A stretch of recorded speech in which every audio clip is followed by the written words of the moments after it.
My name is Kayla. I'm a grateful believer in Jesus Christ who struggles with drug addiction, people pleasing, money management, and a new one is intimacy issues. Hey, Kayla. I'm going to start it off with 1 Peter chapter 5, verse 10 says, "And after you have suffered a little while, the God of all grace, who has called you to his eternal glory in Christ, will himself restore, confirm, strengthen, and establish you."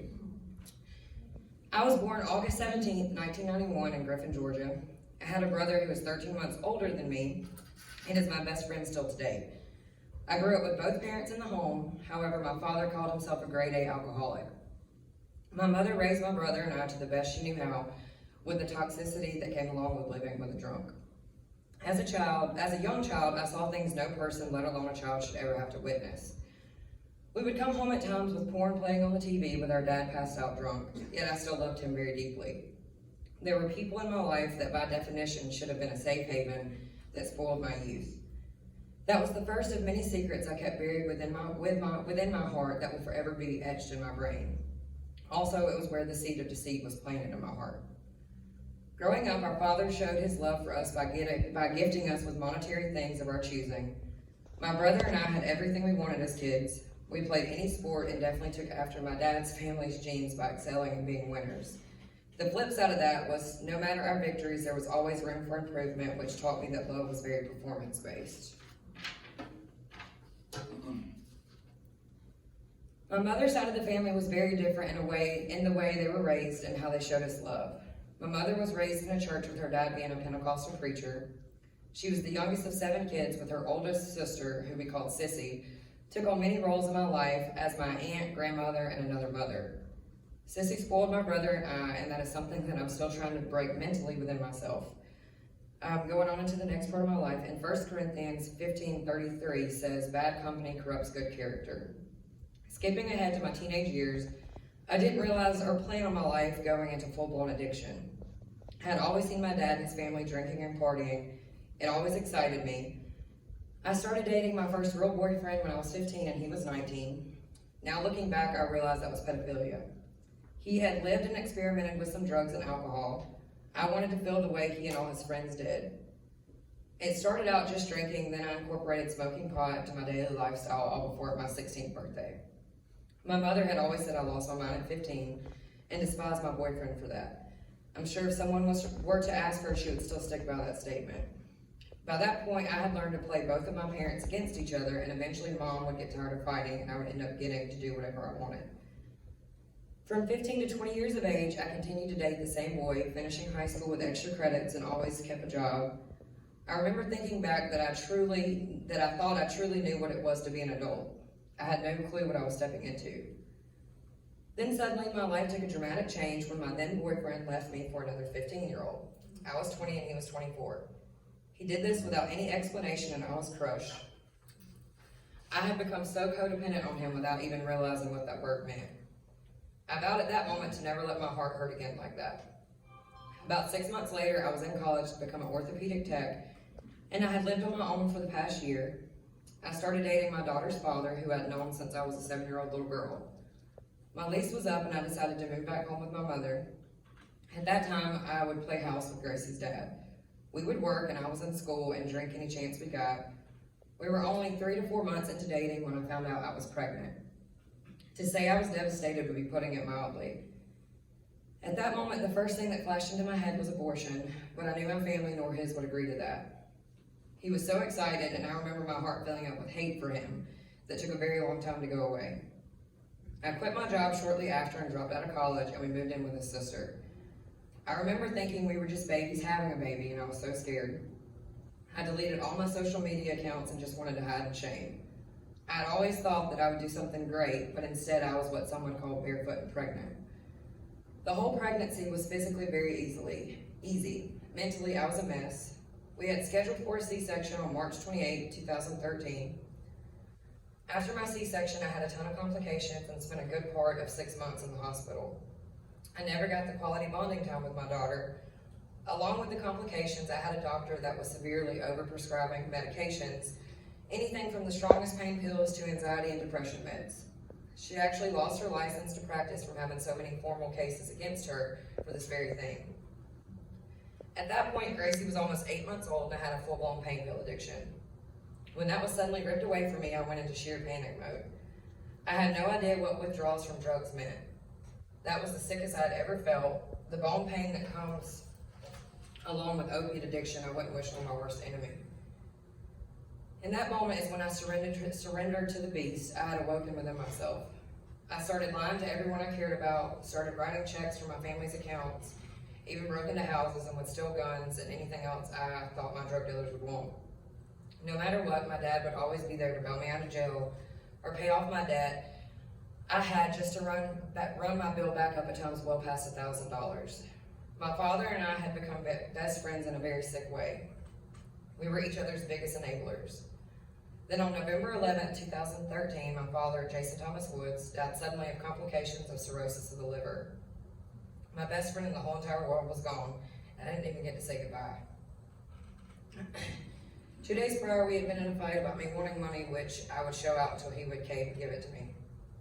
After that, things had gotten so bad, and I was in such a deep state of depression, I couldn't even get out of bed to take care of myself, let alone a child. Gracie's dad and I had split. I had zero family that trusted me as it should have been. I lived and breathed darkness and didn't want to change that. I had pending burglary charges that the judge gave me a choice on January 5th, 2016, either jail or rehab. Of course, I chose the latter of the two. The next day, I was headed to Mock, Georgia for the Golden Rule. It was a 9-month program that treated us women like we were a form of modern-day slaves. So much so that on a regular basis, they would make us cut grass with scissors. I excelled in the program, even becoming the house manager, because I always thrive when I have someone else making decisions for me.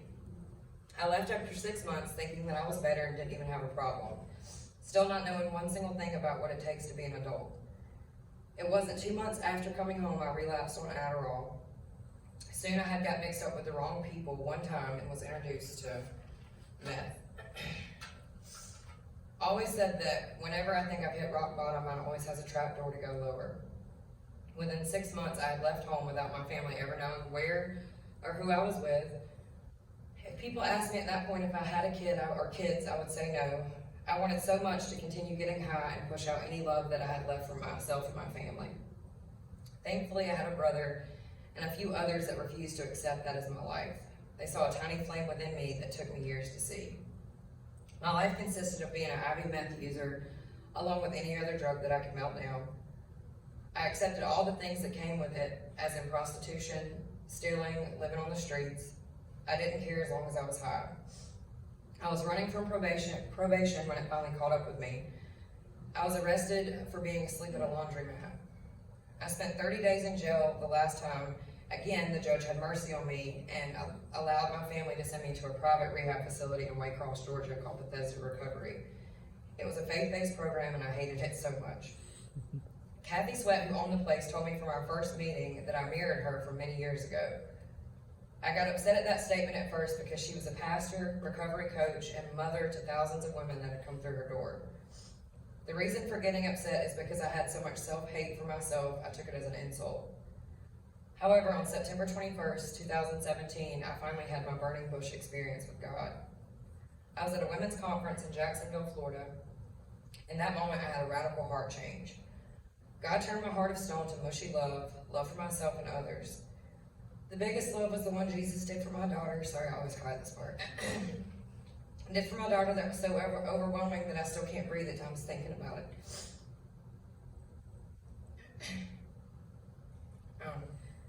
Sorry, I had to apologize too. I don't know if you guys wear contacts, but when you cry, it's really hard to see. Sorry. I started to flourish in the program. Bethesda treated all of us as people with a disease, making me hold myself accountable for my own actions. It was truly the place I grew up. I firmly believe that I became an adult at 26 years of age. Better late than never, I guess. I got to build all my relationships with my family that I thought were unrepairable. I also got to start over brand new with my daughter. She got to come spend spring break with me in Waycross. That was one of the top 3 best moments of my life.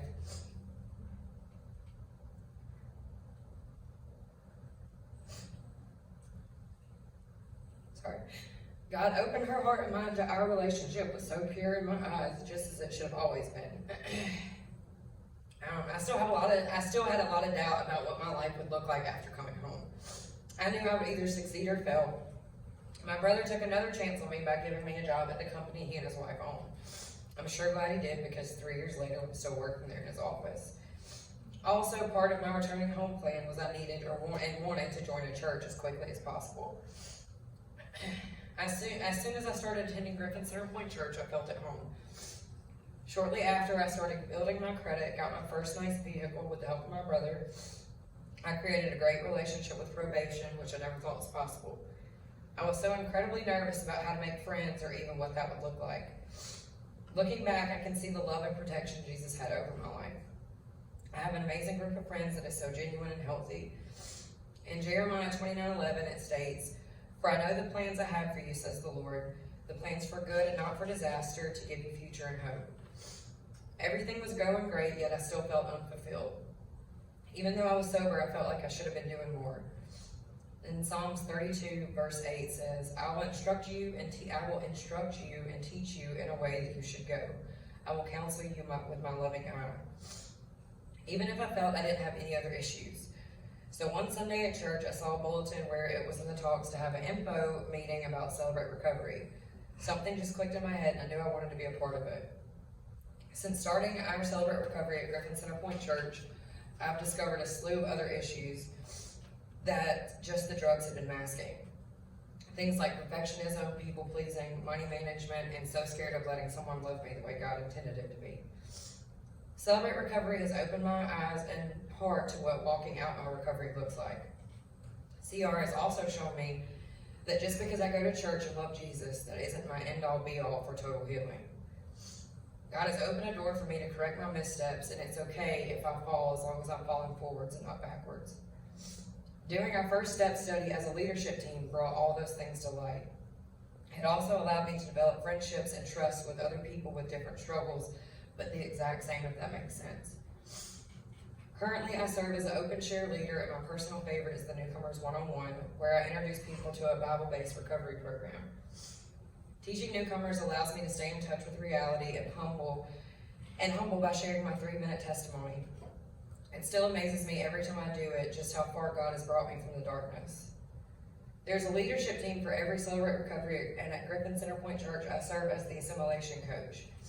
This coach promotes the ministry in the community and on social media. I take this role very serious, and I'm honored to be part of something that can help change people's lives. I feel at home whenever I get to talk about Celebrate Recovery. Today, my life has gone pretty great. I have a great relationship with my daughter and get to experience all the things that are typical, like softball, homework, and girl drama when raising daughters, and I wouldn't change it if I could. My relationship with my family heals and grows daily, and my work ethic continues to get better. Also, on another note, or another miracle from God, I just picked up my 4-year sobriety chip.